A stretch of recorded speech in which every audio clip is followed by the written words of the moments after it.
Okay, good afternoon, everyone. Welcome to the Cyanid board. My name is Lynn Fegley. I represent the state of Maryland and am honored to serve as your chair today. I think we have a pretty straightforward agenda. So by the first order of business, I'll ask if anybody has any requests for changes to the agenda, or is there any opposition to the agenda? If anybody wants to change or has a problem with it, please raise your hand. I have no hands, Lynn. Fantastic. I will say that there's a, we're going to make a really minor adjustment. I guess I should have said this first. There's an action item listed for item 5, which is the black drum TLA and stock assessment. We actually do not need action there. That's really just going to be an update for the board. We do have the single action item having to do with the Croker and Red Drum FMP review. So that's going to be the extent of our action items today. The next order of business would be approval of the proceedings that are in the meeting materials. These are the proceedings from the spring meeting, March of 2021. Does anybody have any changes to be made or issues with the proceedings? If you do, please raise your hand. I have no hands. Great, fantastic. All right, we'll move right along to number 3, which is public comment. Is there anybody from the public who would like to address the board about something that is not currently on the agenda? Please raise your hand. Just give it a sec. I don't see any hands. Okay, so the first meaty item we have here is to review the traffic light analysis for Spot and Atlantic Croker. This is going to be the update TLA for the 2020 fishing year. We're going to get some recommendations along with this because there's some missing data issues due to COVID and due to some survey calibrations. So looking forward to a good presentation, and I will hand it off to Don Franco and Harry Rickabaugh. Thank you, Madam Chair. This is Harry Rickabaugh. I'm going to go ahead and get started. I believe, Maya, you're going to switch the slides for me. If you could go to the next one, please. Okay, so I'm going to go over the first 2 parts of this, so the impacts of the data from the COVID-19 pandemic. We have quite a few.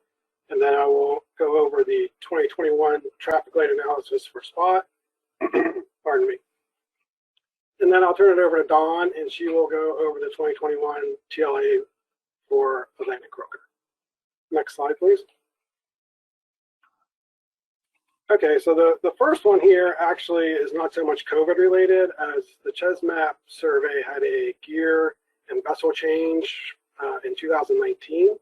They did do some side-by-side comparison tows with the new and old vessel and gear, but the calibrations have not been completed as of yet to be able to basically convert the old data into the new units so that we can compare the old and new vessels. So we do not currently have a 2019 or 2020 Chesmap Index.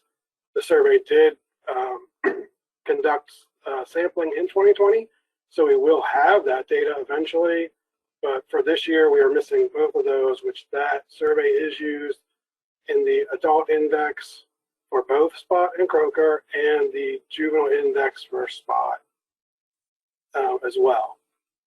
So we're going to be missing those, but again, they should have the calibrations done by the spring of 2022, so hopefully we'll have a 2019, 2020, and 2021 for you next year. Several other surveys did have issues directly related to the pandemic. The Northeast Fisheries Science Survey multi-species bottom trawl and the CMAP bottom trawl, neither of those were conducted at all in 2020, so we're completely missing those values. The CMAP survey is used both in the Croker and Spot adult index, as well as in informing the shrimp trawl discard information. The estimates that we also produce a supplementary information. So we'll get to that later on, but we don't have those values. And also the North Atlantic Fishery Science Service, or Northeast Fishery Science Service, Trawl is also used as an adult index for both croaker and spot in the Mid-Atlantic region. A couple of their state surveys were also affected. The North Carolina Program 195, which is a trawl survey, is used in the spot adult and juvenile indices and the croaker juvenile indice. It did survey in 2020, but it was limited. They did not do any overnight trips and only from stations that were relatively close to a port. So they sampled 28 of their 54 usual samples. The PIN survey also did some sampling in 2020. It's used as a croaker juvenile index. It only sampled in June, however, and not all areas were sampled. That whole time series was then recalibrated by VIMS to only include that time and those sites that were sampled for the entire time series to give us something to look at for this year. That's something maybe we'll look at doing differently or ask them to do differently in the future. But that's what we have available to us for now. That came available last minute, so that's what we had to work with. We appreciate them getting us something. Then the MRIP data, it is affected through the lack of some APIS sampling within states. The effect was different state to state. As many of you probably know, the MRIP still estimated values for all states, but they used some imputed data from the previous 2 years. That varies from state to state by species, but that's just to let you know that even those estimates are available, they aren't completely relying on 2020 data. Similarly, commercial data is available, but there could be some impacts due to the pandemic through reduced demand for certain species. That's something we can't really quantify. So it varies by species and area by area. But likely there could have been some reduced effort due to reduced market demand. So next year the TC will evaluate a lot of the missing data points when hopefully we have 2021 and 2019 data on either side of the gaps, basically, to try to determine how we're going to fill those. For both of these traffic light analysis, both TCs decided the best course of action was not to report on any of the triggering indices, like the composite indices where we combine two together. If one was missing, we didn't present that within the composite index. We're listing that as unknown for now, and hopefully we can fill that in and better update you next year. Next slide, please. So just as a reminder, management action was tripped in 2020 and put in place in 2021 for both species. For croaker, I'm so sorry, for spot, I'm going to move into the spot TLA now. So for spot, the measures cannot be relaxed until 2023. So essentially these TLAs, we're looking at an update for the board, and the only real thing that could happen would be to trigger at the next higher level, the 60% level, since both species did trigger at the lower 30% level. Next slide, please. So for spot, this is the harvest composite. So this includes both recreational and commercial harvest, split out by the Mid-Atlantic and South Atlantic region. The top figure being the Mid-Atlantic. As you can see in 2020, it was below the 30% threshold. For spot, the triggering mechanism is 2 of the previous 3 years. So since both 2018 and 2019 were above the 30% threshold, spot still would have been triggered in the Mid-Atlantic region in 2020. In the South Atlantic, you can see that the proportion of red has been somewhat higher and consistently high through about the last 5 years. It was 54% red in 2020. And again, that would have equaled a tripped index since it is all three of the final 3 years. And just as a reminder, since we did trigger management action in 2020 and we put it in place in 2021, the harvest composite will not be able to trigger management action or indicate that management action is no longer required moving forward, since the regulations we put in place should reduce harvest, that means it will increase the amount of red. So it's kind of a negative feedback loop, if you will. So as more we ratchet down landings through regulation, we're going to artificially, in theory at least, increase the amount of red. Of course, the regulations we put in place weren't large reductions, so it is possible that we could see steady or even declining red if we have improvement in recruitment and or survivability of either species. Next slide, please. So for the adult abundance composite, the Mid-Atlantic uses the Northeast Fisheries Science Survey and the Chesmap survey. And as I mentioned in the beginning, we do not have the Chesmap survey for both 2019 and 2020. So we're considering that status unknown for this year because we only have one of the terminal 3 years. As you can see, the last 8 years we do have available, we're above the 30% threshold, which is why we're currently triggered. But until we get that Chesmap data and can backfill the 2020 value that we're missing from the Northeast Fisheries Science Survey, we're not going to know whether that's improved or moved, the amount of red has increased. In the South Atlantic, however, the past more than 10 years have been below the 30% threshold for the Adult Composite Index, which is the CMAP survey and the North Carolina Program 195 Trawl survey. And you actually see some increase in green towards the end of the time series. Again, we're missing 2020, but in this case, since 2 of the terminal 3 years were below the 30% threshold, this one would not have tripped. Next slide, please. This is supplementary information, as I alluded to earlier in the presentation. It's the shrimp trawl discard estimates. The graph on the left is the effort, which declined pretty steadily into the early 2000s and has been somewhat variable at a lower level since. The right figure is the actual estimates and millions of fish discarded.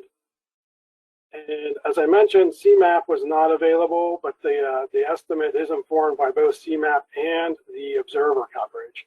So both of those are used for the actual catch portion of the estimates. So we did have observer coverage data. However, there was no coverage from April through July due to the pandemic. So even though the coverage is available, it's not full year coverage as in previous years. Looking at, the TCs did look at the comparison of the just CMAP, the abundance estimates with and without CMAP, so just the observer coverage or the observer coverage and CMAP. And they track fairly well. There are 1 or 2 years where they don't trend together, but there are several years where one may, either they're trending in the same direction, one would be significantly higher or lower than the other, such as in 2019, you'll see on the graph is a pretty high estimate, and that was driven more by CMAP than the observer coverage. And we used the CMAP, was originally used in this estimate so that we could hindcast back beyond when observer coverage was data. That's how we're getting, or available, I'm sorry. So that's how we're getting estimates back to 1990. Next slide, please. So this is the juvenile indices for spot. These are not composites, they're individual indexes for each region. The Mid-Atlantic uses the MD Sane survey, which was not affected by the pandemic. It was conducted as it usually would be. As you can see, the values had been very low in high proportions of red for approximately 10 years. And then in 2020, we did have a value that was above the reference period mean.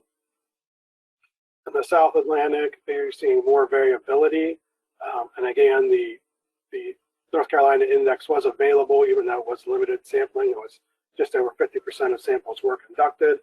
And it did show a higher level of red, but there have been some more above the mean indices for the South Atlantic region and the juvenile index, in recent years. Next slide, please. This is a summary table, so this summarizes the metrics that do trigger management action by region. So the lightly blue shaded area is the actual metric.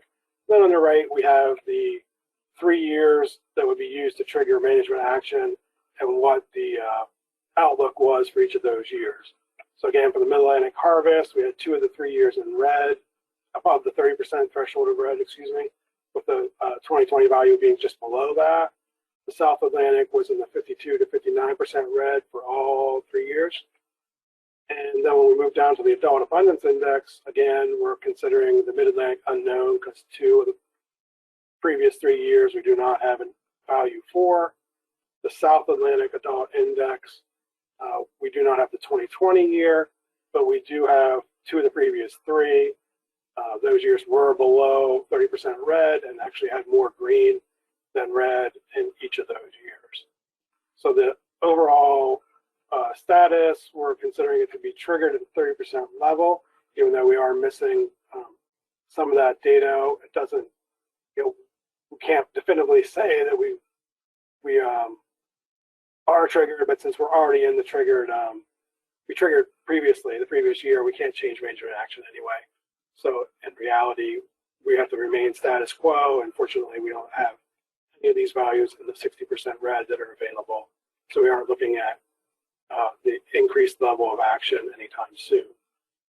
And with that, I will take any questions on either the spot TLA or the missing 2020 data points. Great, thank you, Harry. That was an excellent presentation. Very much appreciate the thought that you guys put into this issue of missing data. Are there any questions for Harry? Looks like he stumped the board, Lynn. I don't see any hands. Wow, good job, Harry. Okay, well, seeing no questions, let's go ahead and move on to Dawn. I think you're up. All right, thank you so much. And as previous years, it's going to be very similar for what I talk about for Croaker as what Harry talked about for spots. So Harry, thanks for setting me up so nicely. So for Atlantic Croaker, just like Harry said, management action was tripped in 2020, and then management actions were put into place early 2021, and those will be continued until 2023. So next slide, please, Maya. Okay, and then these are the harvest composites for the Mid-Atlantic and South Atlantic regions. And again, these are recreational and commercial landings combined for these two. So in the Mid-Atlantic, we have exceeded 30% for the 7th year in a row, with the past 3 years triggering at about 60%. So 2017 is a little tricky because it looks like it is 60%, but it's actually 59.2%. So officially only 2018 and 2020 are above 60%. And then in the South Atlantic, we have exceeded 30% for the 8th year in a row, indicating continued concern for these graphics. And next slide, please. And then we have our adult abundance composite indices. And as stated earlier, we do have several data gaps. So for the Mid-Atlantic, we do not have data points for 2019 and 2020 because of Chesmap calibration. And then also no data point for the NEFSC trawl for 2020. So it just made more sense to leave it at 2018 rather than have a bunch of unknowns in there. And the 2018 data point for the Mid-Atlantic is actually 58.5. So we did not officially meet or exceed 60% in the past 3 out of the 4 years, because remember, this is different than spot, that we have 3 out of the 4 previous years rather than 2 out of the 3. And also, you might notice the South Atlantic abundance graphic is a little bit different than what was in the report. We had included 2020, but we decided to cap it at 2019 because we were missing the CMAP data. That was only data from the South Carolina TramelNet survey. So in this graphic, we only went through 2019. But we haven't exceeded even 30%. It's been mostly green for the South Atlantic adult abundance since 2010. So I believe that covers everything for that one. The adult abundance and harvest is about the same as what we saw last year, as, you know, triggering at about 30% for the last 3 out of the 4 years. And so next slide, please. And then again, this should look very similar, especially on the left for net hours fished. For the shrimp trawl fishery, that is exactly the same as you saw for spot, slightly different for the discards and millions of fish. It's a little bit different, but follows the same trend as like Harry was saying. We looked at it split out for CPUE for observer data versus the CMAP data, and it trends well, but there was a higher estimate of CPUE for CMAP in 2019, which we think is influencing that 2019 data point. And then 2020 is only the observer data. We do not have CMAP data to fill in that gap just yet. Next slide, please. And this is also another supplemental piece of information, the Juvenile Indices. So again, the Mid-Atlantic, only through 2018 because we do not have the Chesmap data, but hopefully next year we can update everyone with those gaps filled in. But as you can see, we have a fair amount of red still in the Mid-Atlantic region for the juvenile abundance composite. The lines are not filled in for us, but we are still below 0.6 except for 2018, or below 60%.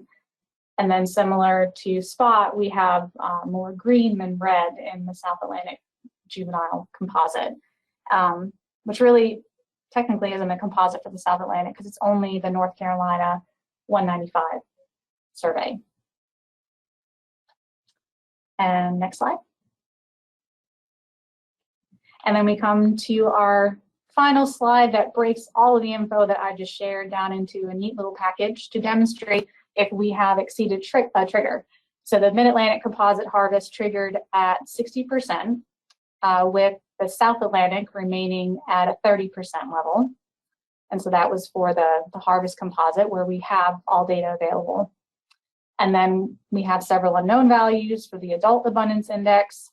And even if we assume the worst case scenario of unknowns being above the 60%, that would not be enough to trigger further management action because we would not have 3 out of the 4 years above 60%. Therefore, final status is Atlantic croaker remains triggered at the 30% level.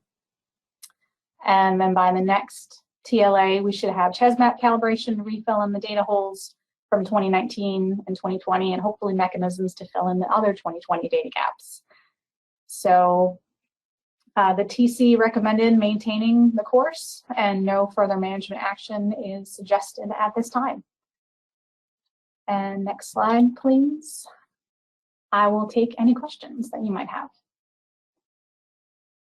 Okay, thank you, Dawn. Excellent presentation. I just want to say for the record that the number of those shrimp trawl discards still boggles my mind. But I think we're good. I think we dodged a little bit of a bullet here because everything is remaining in line with where we've been. And since we've all implemented management actions for 2021, we'll be able to hold till next year and see what we get when we analyze the 2021 update. So with that, are there any questions for Dawn or any for back to Harry? Please raise your hand if you have a question. Pat Gear.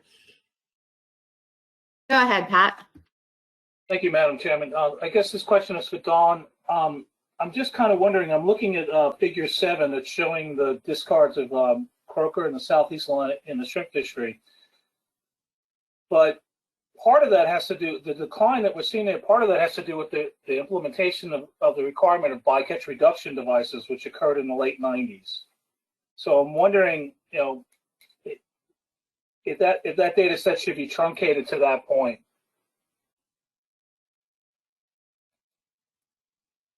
Because of the introduction of the bycatch reduction devices, obviously, you know, has had an impact on bycatch. So those large numbers that you see in the early 90s are probably not representative of the fishery at all today. Savannah, could you go back to that slide so we could see what Pat's referring to? Or Dawn, whoever's controlling the screen. I think it's Maya. I think Maya's controlling the slide. Sorry. Hi, Maya. That's okay. Which slide do you need? He needs slide, so sorry, 14. Figure 7 is what it was in the document. Oh, sorry, 15. There you go. Right there. There we are. Yeah, I think that's a great point for us to bring back to the TC and discuss, because that is absolutely what's causing the major decline from very high discards in the early 90s. Yeah, I think that's a great point, Pat. Yeah. I think we should definitely discuss, and I don't know if the shorter timeline would be an issue for some people. Not entirely sure, but it's definitely a good point. Yeah, I mean, it's clearly going to, the behavior and how the fishery is propagated after that is, requiring a total excluded device and requiring the bycatch reduction devices, both lowered bycatch, substantially. So I would think that any data that we use should at least for the, should be doing post bird, post bycatch reduction device. I will definitely make a note of that. Thank you. Okay, thanks, Pat. Thanks, John. Any other questions? I don't have any other hands, Lynn. Okay. All right. Well, thank you very much for those presentations. And the next item on our agenda, we're going to move over to Black Drum and talk about the TC recommendations for a traffic light analysis and a benchmark stock assessment. We talked a little bit about this the last board meeting, and I believe that Harry's got some updates for us. So Harry, take it away when you're ready. Okay, thank you, Madam Chair. I think, Maya, you're going to run these again? Great, thank you. Just before I move on to this, I just would like to thank Chris McDonough from South Carolina for the traffic light analysis. He did pretty much all the analysis for both spot and croaker, and this year was particularly challenging with all the data gaps and having to bounce back and forth with TC recommendations. So I forgot to mention that before I started that presentation. I didn't want to leave him out. He did most of the work. Okay, so on to Black Drum. Just a little, I'm going to give a little bit of background on the previous assessment. The TC's previous conversations about assessment timing, and then I will go on to just a brief overview of the TC's discussion, but deciding between a benchmark assessment and a traffic light analysis, and then the recommendations the TC came out of from that discussion. Next slide, please. So the first, or the first stock assessment for Black Drum was conducted in 2014 with data through 2012. We looked at a few different data pour modeling structures, and the preferred model by both the stock assessment subcommittee and the peer review team was the depletion-based stock reduction analysis. It did provide reference points, which were accepted by the board for management use in early 2015. Now, those reference points obviously were derived using the previous telephone-based effort estimate surveys from MRIP, so we cannot currently compare our reference points to evaluate stock status to the current landings. So that was one of the major drawbacks. Shortly after we finished that assessment, there was that change, and then we weren't able to evaluate the stock against those reference points. Next slide, please. So the TC met in 2019 to review data and decide on the timing of the next assessment, which was originally scheduled for 2020. So the year prior to the previous scheduled assessment. At that point, the TC recommended delaying the assessment to 2022 to allow for a longer time series in a couple of the surveys, and also allow for some aging of archived age structures. The TC also recommended that the next assessment be a benchmark and not an update. That was one of the other things we debated quite a while back then, and decided that it would be best to try to improve on the model structure. The peer review of the previous assessment did recommend trying to incorporate an index into either the DBSRA or one of the other model options we tried to see if we could do get something a little better, a little more informative of the stock status. So then, of course, the PRT met, as you well know, before the last board meeting, and recommended to the board that we look at a traffic light analysis to monitor the stock status in between, basically until we do another assessment. Partially probably based on the fact that we did not decide to do the previous assessment on time and that we delayed it, and also because it's been quite a while since we've had some method to actually look at where the stock is. So the TC did meet in earlier in this year, April of this year, to evaluate the available data again and discuss the use of a TLA or an assessment. Both the stock assessment team from ASMSC and the TC were in agreement that trying to do both at the same time was not going to be probably a successful endeavor. They're both very time involved, and trying to develop a TLA from scratch is probably a little more involved than most people would realize, and doesn't necessarily use some of the same techniques, or you wouldn't want to use the indices in the same way. So it's not really just adding on, it's a whole different project. So we decided we needed to do one or the other. So we looked at which we thought would be better for evaluating the stock in the near term. Next slide, please. So the TC met and we discussed the pros and cons in pretty much a good bit of detail, actually. And I'm just going to summarize that for you real quick. I'm not going to go into a whole lot of detail. And this particular board, of course, is familiar with TLA since we've been using it for spot and croaker. So I'm not going to give a lot of background on that either. So for a stock assessment, our current schedule is a 5-year cycle, which means basically it will only be updated every 5 years unless we have a reason to run an update early due to stock status, or if it would get delayed again, it wouldn't be done on a 5-year schedule, where a TLA is generally updated annually. Now, stock assessment does provide a very technical report with tables and figures that are peer-reviewed, and a peer review report as well, giving recommendations for how the stock assessment could be improved in the future and its strengths and weaknesses.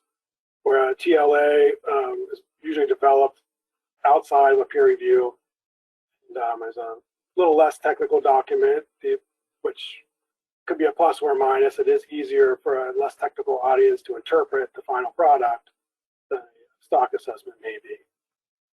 A stock assessment does produce reference points that are calculated within the assessment, and then those reference points can be used to calculate a response if needed for management. In other words, if we would cross the threshold and decide we need to reduce by a certain amount, we can at least use our reference points to have a good gauge on how much we would need to reduce to get there. Where with a traffic light, threshold is generally assigned through, it's a lot more subjective. There's not like a mathematical way to determine exactly at what percentage red you would need and then for how many years. There's a little more professional judgment in there to determine at what level you're going to trigger and how many years you need to be there. And because of that, that makes the management response not be able to be calculated from the traffic light itself. It would have to be done outside, which means there's a little bit of a disconnect there from the level triggered to then you would have to use some other data, or if you did have a stock assessment reference point to use, you would use that. With a tongue-tied here a little bit. With a stock assessment, we could also update that if we had, say, a management put into place and we wanted to see whether we were moving in the right direction. You could run the update and see where you're at. Where with a traffic light, generally it's almost the opposite, particularly if you're relying heavily on fishery-dependent data, such as landings. Once you trigger management action, as I mentioned in the croaker and spot, or that you really can't even use those data to see if you are making progress because of the negative feedback. The more you cut back landings, the higher those fishery-dependent indices and or values will be in the red as opposed to showing you an improvement. And also, again, if you trigger management action, it could reduce which metrics you could use. And as I'll touch on later, the TC thought that we probably would be heavily reliant with this particular species on fishery-dependent data. With a stock assessment, the peer review team of the, peer review of the last assessment and the TC both agreed that probably having some sort of guardrail metrics or metrics, which I think in the assessment they call it rumble strip metrics, but same sort of idea, where aside from just the reference points, if we can identify some either indices or other metrics that look like they may not be something we can incorporate into the assessment itself, but maybe giving us beneficial information such as juvenile indices or even subadult indices, we could track those as well. So in other words, if we were between, say, the target and the threshold, we could look at these metrics and see if they're trending up or down as well to see how concerned we should be. This would be kind of a way to have something to evaluate annually, similar to a traffic light, as opposed to just waiting 5 years till you run the assessment again. Next slide, please. So some of the discussion the TC had on the data and on the comparison of a traffic light to a stock assessment were first the data issue with the MRIP. As mentioned before, the previous assessment did not use the current MRIP estimates because they weren't available, obviously. And comparing the two, the newer estimates do trend to be higher, particularly in the most recent years, which likely is just going to move the values of the stock assessment up. Everything will probably just higher abundances and reference points is probably what the bottom line would be there. The proportion of released live fish has increased, which isn't surprising. It's likely attributed to the minimum size limit that was required by the FMP when it went into place. And there has been a recent increase in recreational trips targeting black drum, according to the MRIP estimates, which is likely due to effort shifting from other species, such as weak fish remaining depleted, increased size limits and truncation of the season for summer flounder and a few other species. And then the TC all agree one of the big points was we felt we did need to update these reference points since we cannot currently evaluate the reference points from the previous assessment. We felt that was highly needed. We still are probably going to be in a data poor structure. We just, the data we looked at, we probably don't have enough to advance the model beyond that, but we probably can make improvements within that data poor modeling framework to make a more solid stock status to provide to the board. Next slide, please. Okay, so then setting reference period for the TLA would be somewhat difficult. A lot of the independent indices we have aren't very long time series. This is a very long-lived species. Ideally, you would have 1 generation time or at least close to it. That would be tough to do. We're basically using the entire time series as our reference period. Evaluation of the data didn't really reveal a really good coast-wide long-term independent index, which is another thing that's going to hinder us moving from a data poor assessment. It would also, as I mentioned earlier, necessitate us relying heavily on removals for TLA, which isn't ideal considering once you trigger, then that kind of limits your ability to use the TLA to see where you're at. Next slide, please. So the take-home message from the TC, our recommendation would be to go ahead and conduct the benchmark stock assessment as scheduled in 2022. As already touched upon earlier, we're to provide an updated reference point. It is going to probably remain a data poor approach, but we may be able to improve on our current DVSRA model. And we will attempt to identify, or if possible, guardrail metrics, which could help monitor the stock along with the reference points on an annual basis, rather than wait 5 years for the next assessment. And with that, I will take any questions. All right, thank you, Harry. Just a quick question for you. So that you would begin working on this assessment in 2022, and is it scheduled for completion in 2022 as well, or would we see the results in 2023? I believe it's scheduled for completion in 2022. I would have to defer to ASMSC staff to be certain what they would think would be possible with that. Hi, this is Jeff. I could jump in and Yeah, thanks, follow up Jeff. on Harry. Yeah, so it would be scheduled for 2022. So we'd anticipate the assessment, at least by the technical committee, being completed in 2022. There have been some occurrences where a peer review might happen like the following January. So not completely clear on timing yet when that peer review would occur, but the assessment would be completed by the TC and out to peer review by 2022. Excellent, thank you for that. And I just want to say I think this approach makes sense. I think getting that updated MRIP data into a benchmark is critical. And if we're in a place where we can get reference points for this fishery, I just think that's such a more powerful and effective management tool than the traffic light. So I appreciate your deliberations on this. And are there any questions from the board? It's just given a second to see if any hands went up, but I currently do not have any hands raised, Lynn. Harry's really good at stumping today. It's been a long day. And I think this is a good job on behalf of our presenters, making it all so clear. Okay, we'll see no questions. We will then move right along to agenda item number 6, where we consider Atlantic croaker and red drum FMP reviews and state compliance for the 2020 fishing year. And just a reminder to everyone, I will be looking for some motions at the end of this, at the end of these presentations and discussions. So Savannah, I think it's off to you. Great, thanks, Lynn. I just need the screen. Awesome. Just a moment.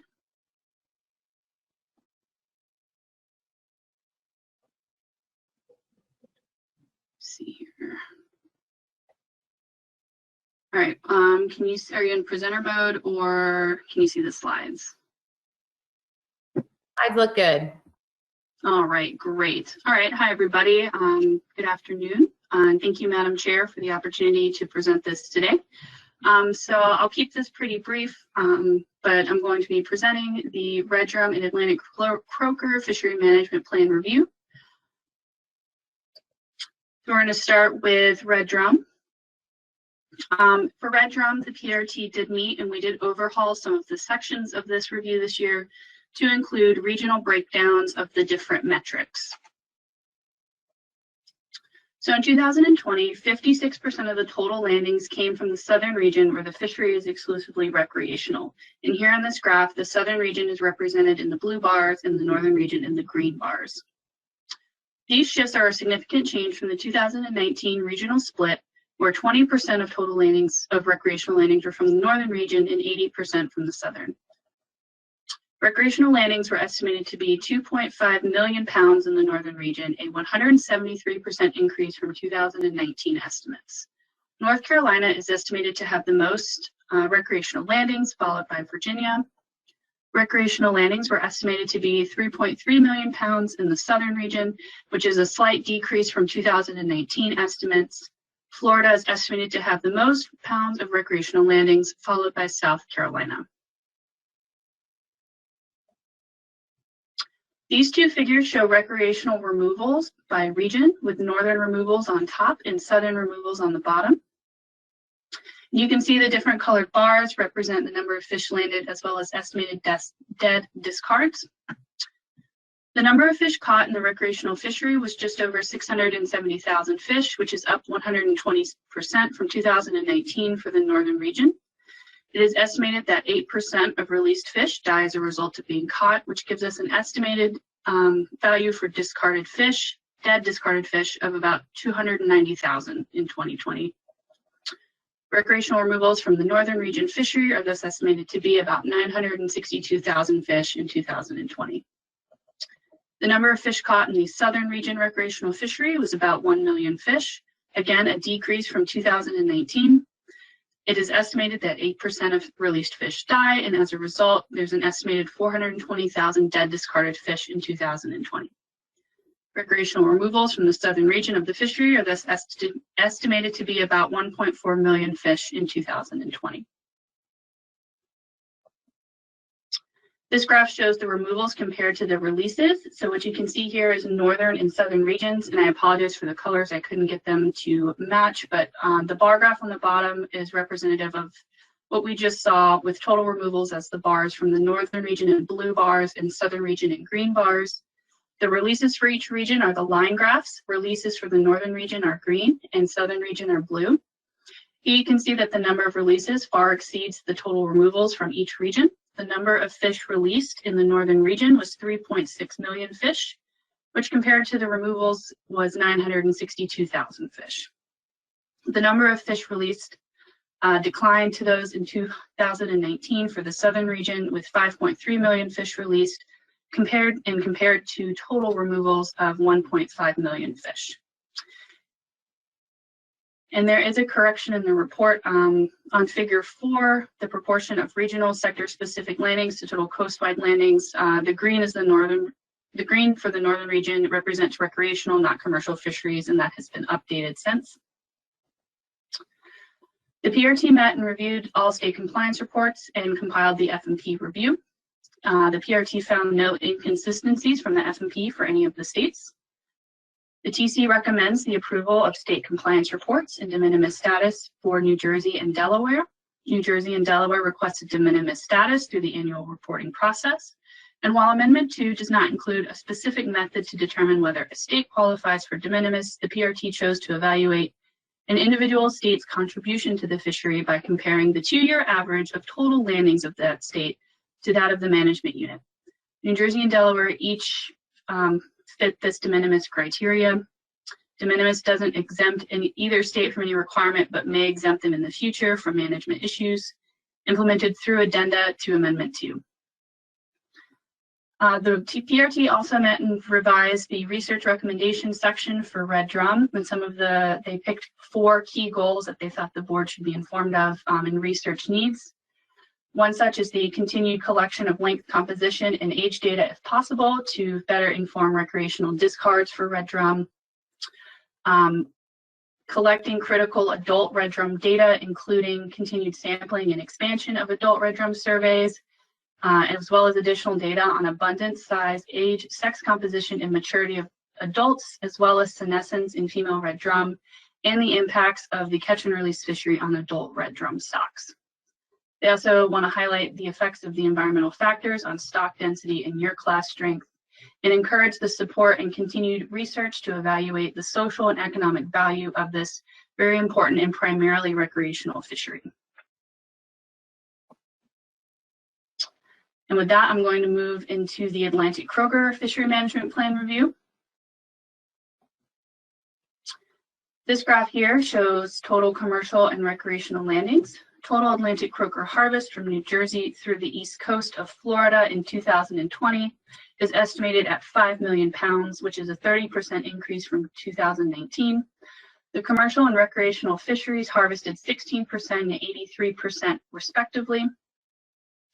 This total represents a large shift from the previous 10-year average split, where traditionally recreational has been 52%. Commercial has previously been 52% and recreational 47%. In 2020, landings are estimated to be about 10.6 million fish or 4.1 million pounds, which is a 91% increase in the number of fish and 121% increase in fish weight. Virginia was responsible for the majority of 2020 recreational landings in numbers of fish, followed by Florida. It is important to note that due to the COVID-19 pandemic, some MRIP data was imputed to fill in missing data. And the percent of imputed data ranged from 0% up to 70%, depending on the state. In 2020, anglers released 31.7 million fish, which you can see here on the black line. Landings and live releases are indicated in the blue and red bars. Anglers released an estimated 75% of their recreational Atlantic croaker catch, which is slightly down from the highest ever recorded in the time series in 2019. The PRT met and found no inconsistencies among states with regard to the F&P requirements. The TC recommends approval of state compliance reports in de minimis status. New Jersey, Delaware, South Carolina, and Georgia applied for de minimis status for their commercial fisheries. New Jersey and Delaware applied for de minimis status for their recreational fisheries. Just a reminder that de minimis for Atlantic croaker is by fishery and not combined.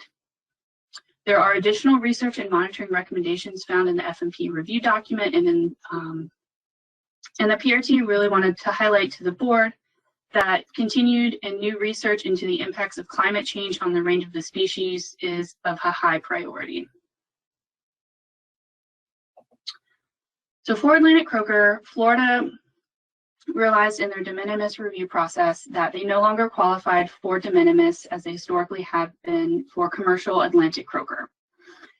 Seeing this, they went ahead and submitted a state implementation plan to be in compliance with Addendum 3. A copy of that implementation plan was included in supplementary materials. The TC did meet to review it and found it to be technically sound and recommended it for approval. Excuse me, I have a bit of a head cold. Their proposal was for a commercial vessel limit of 1,200 pounds in state waters, which is projected to reduce 10-year average by 1.6%. And with that, I'm happy to take any questions.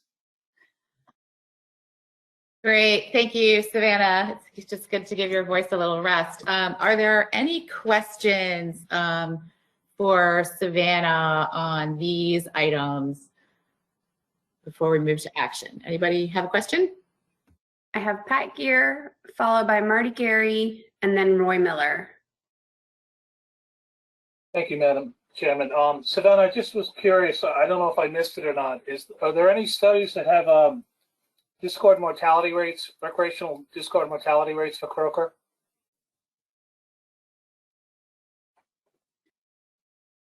Oh, hey, Pat, sorry. I'll have to double check the report. I believe they're in there. I don't know if I included it in the presentation, but I will double check for you if you give me just a second. Okay, and so I'll move on to Marty for questions while Savannah is checking that. Marty, go ahead.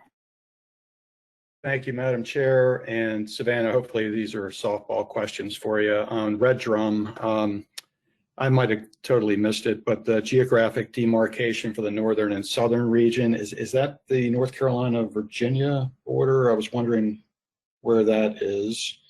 That was my first question. And then a quick follow if I could.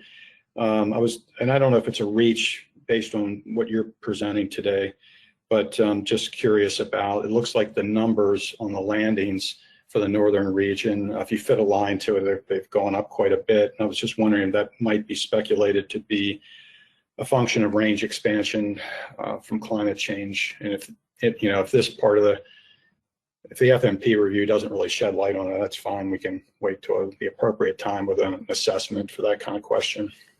Thank you. And Lynn and Savannah, Adam Kenyon does have his hand up if you need to phone a friend for some help with these, Savannah.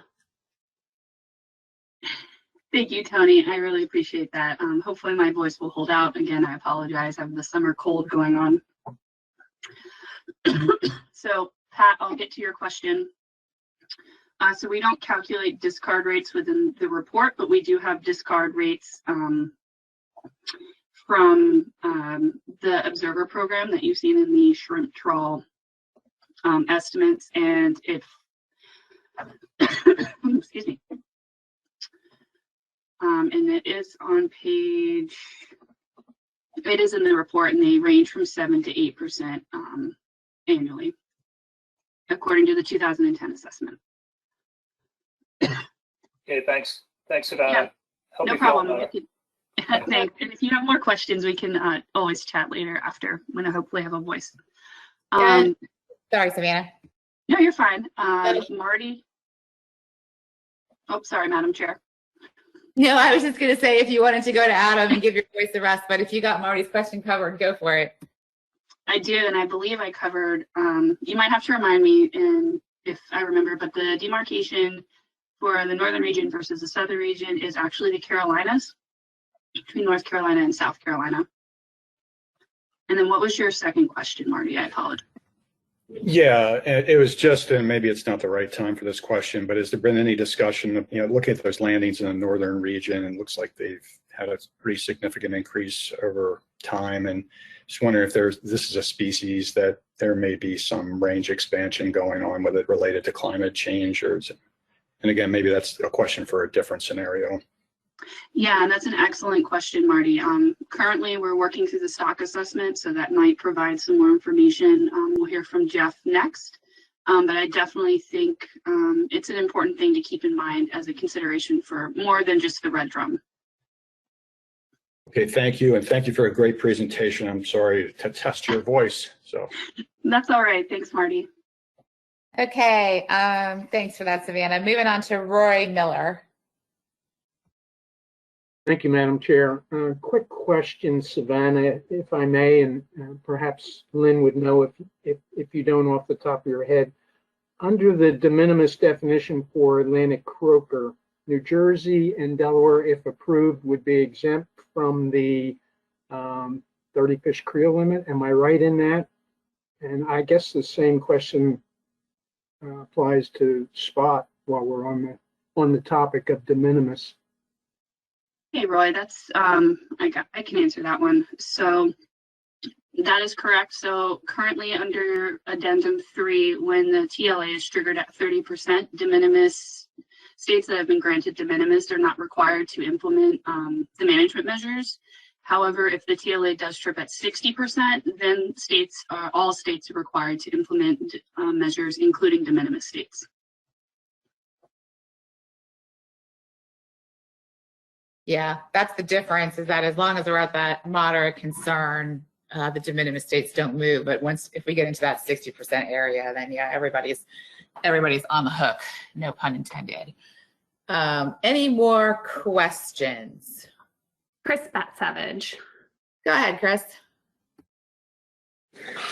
Thanks, Madam Chair, and thank you, Savannah, for the presentation. I have a question on research recommendations for croaker, but first to Marty's point with the increased landings in the northern region in 2020, I think part of that might have been the result of the strong 2018 year class that worked its way into the slot limit in 2020. However, with the trend over the last few years, with some stronger year classes, climate change might be playing a role in that. And I guess the simulation model for the assessment and the assessment after that may shed some light on that. But regarding research recommendations for croaker, has the technical committee talked about the possibility of natural mortality changing for croaker over time?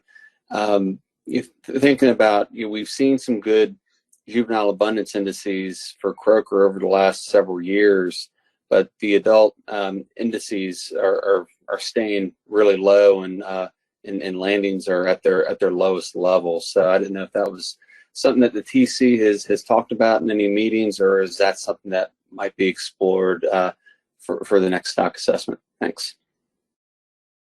Hey, Chris, that is a great question. So it's something up to this point, at least since I've been with the commission, that we have not discussed looking into. I think it's an important area of something that the TC should probably start thinking about as well. And that's kind of one of the recommendations from the PRT and why they wanted to look into climate impacts, perhaps on the range of the species, for why we're seeing some significant shifts. So it's something that I think we will be looking into in the future. Yeah, that was a good question, Chris. And just to follow up on that a little bit, when is the next crack at an assessment for spot and croaker? If you could remind the board, that'd be great.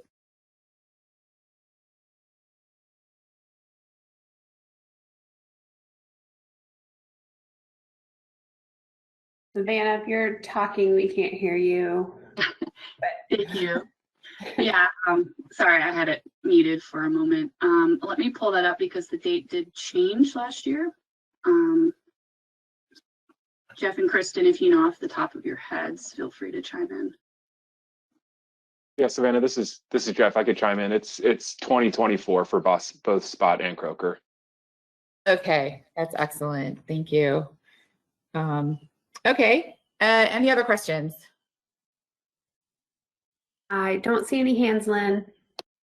Okay, all right. Well, thank you, Savannah, for that. So I think we need action on this, and I think what I'd like to do is split this in two. So, Savannah, do you have a presentation on the implementation plan for Florida? Do you want to tackle the FMP review compliance first, and then move on to Florida? Yeah, let's do that first, and then we'll hop to Florida. Okay. So I'll be looking for a motion, if somebody has it, to approve the fishery management plan reviews for croaker and drum and the state compliance, as well as the request for de minimis. So if I've got a commissioner out there who'd be willing to make that motion, be greatly appreciated. Joe Semino. All right, Joe Semino, go ahead. Thank you, Mr. Chair. The double dipper in the de minimis world here. Let's see if I can do this. Well, we'll do it one species at a time. Looks like move to approve the Atlantic croaker FMP review for the 2020 fishing year, the state compliance reports, and de minimis status requests for New Jersey, Delaware, South Carolina, and Georgia. Great. Is there a second?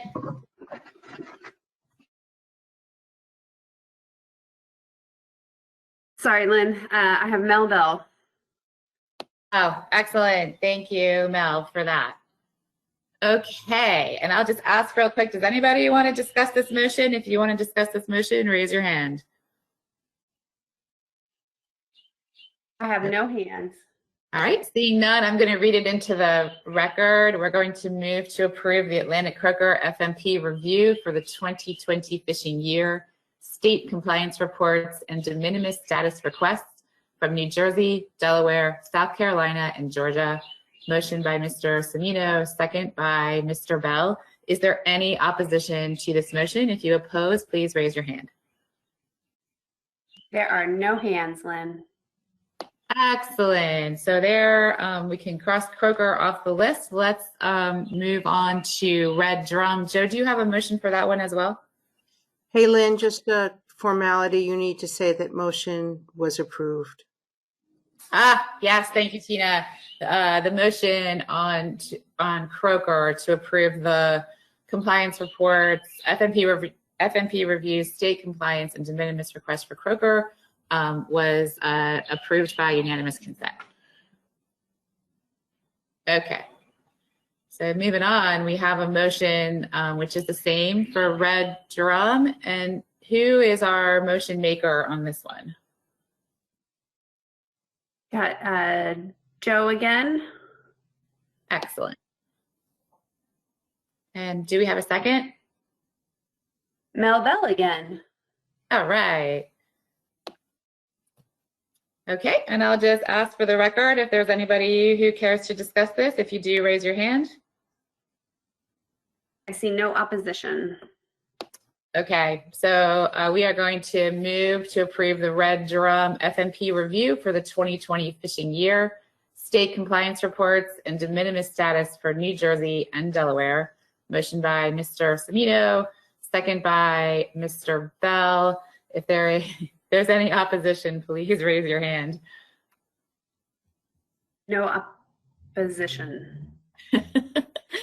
Thanks. The motion is approved by consent. Great. Okay, and with that, I think that leads us to move along to Florida has submitted an implementation plan for its commercial Atlantic croaker fishery. So we're going to hear a little bit about that and then take action on that. So Savannah, back to you. All right. Maya, do you want to give me the screen just so I can pull this slide up? Thank you.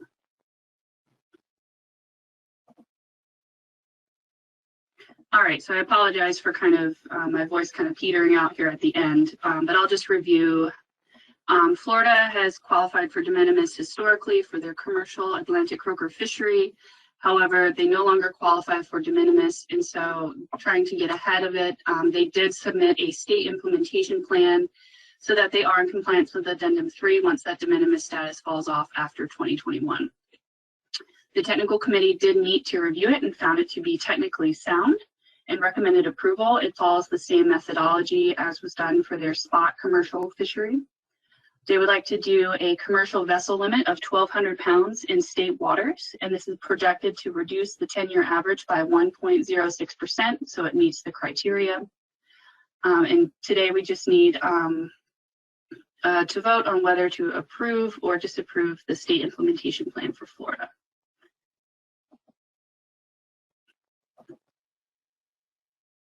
Okay, thank you, Savannah. Does anybody have any questions for Savannah or for the Florida delegation about this plan?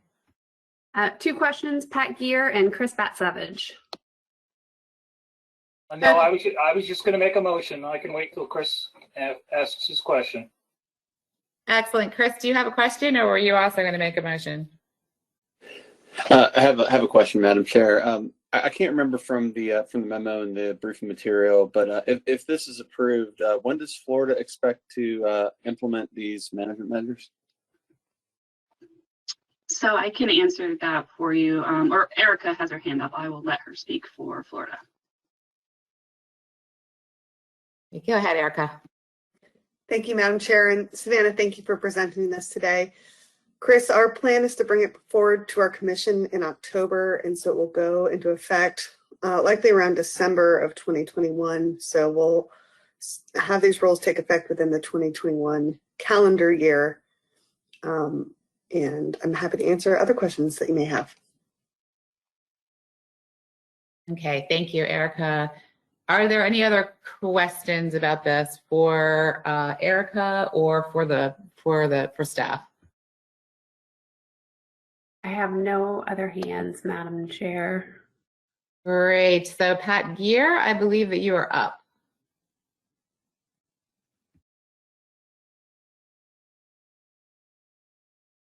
And Pat, you are muted right now. Okay. There you go. There we go. Move to, well, the wrong one. There we go. That's simple enough. Move to approve the Atlantic croaker state implementation plan for Florida. We have a second by Spud Woodward. Thank you, Spud.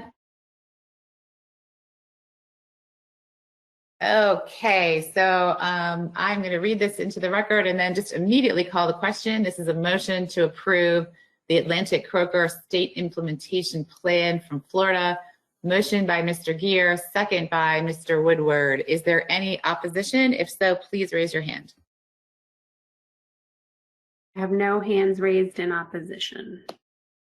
Excellent. So this is approved by unanimous consent, and I thank everyone for that. And I really thank you to staff for your excellent presentations and work and getting us through these agenda items in so efficiently. And with that, we'll move on to the next one, which is to get an update on the red drum modeling process and the 2022 simulation stock assessment from Jeff Kipp. I'm personally really looking forward to seeing the results of this project. I think it's pretty creative and pretty exciting. So go ahead, Jeff.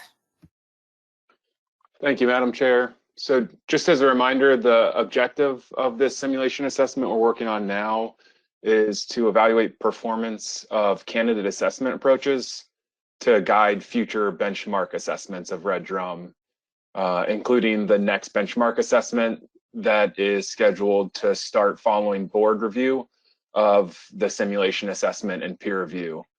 And so this subsequent benchmark assessment is scheduled to be finalized and peer reviewed through the CDAR process in 2024. And just to address Marty Gary's earlier question on potential range expansion of red drum, those types of questions are more likely to be tackled during this subsequent benchmark assessment, when we'll be shifting focus from the simulated data sets we're working with now to the observed data sets that are collected through the monitoring programs, and grappling with standard terms of references like stock structure that come on in traditional stock assessments.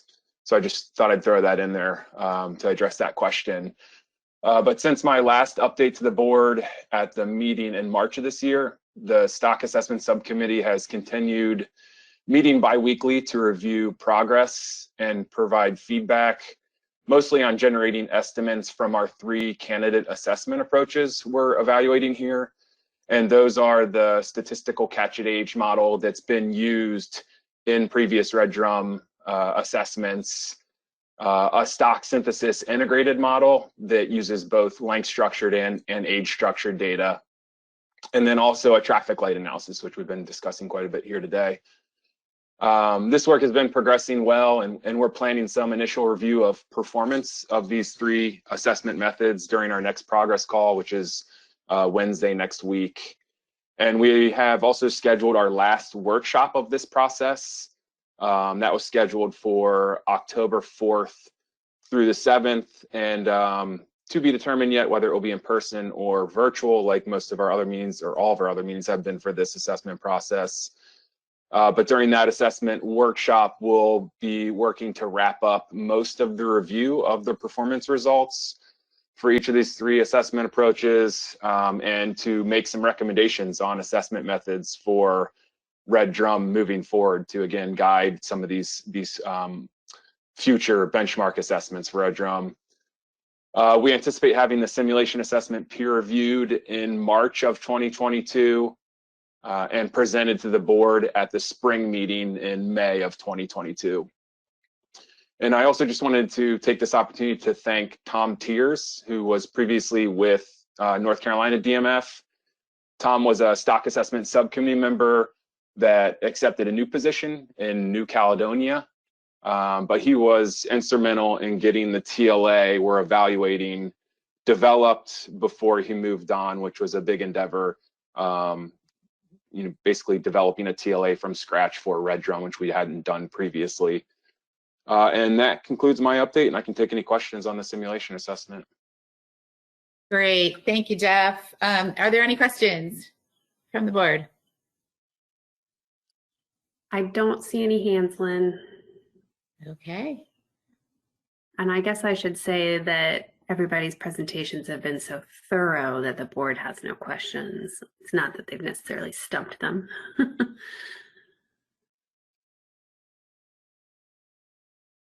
Oh, sorry, I was talking into my muted microphone.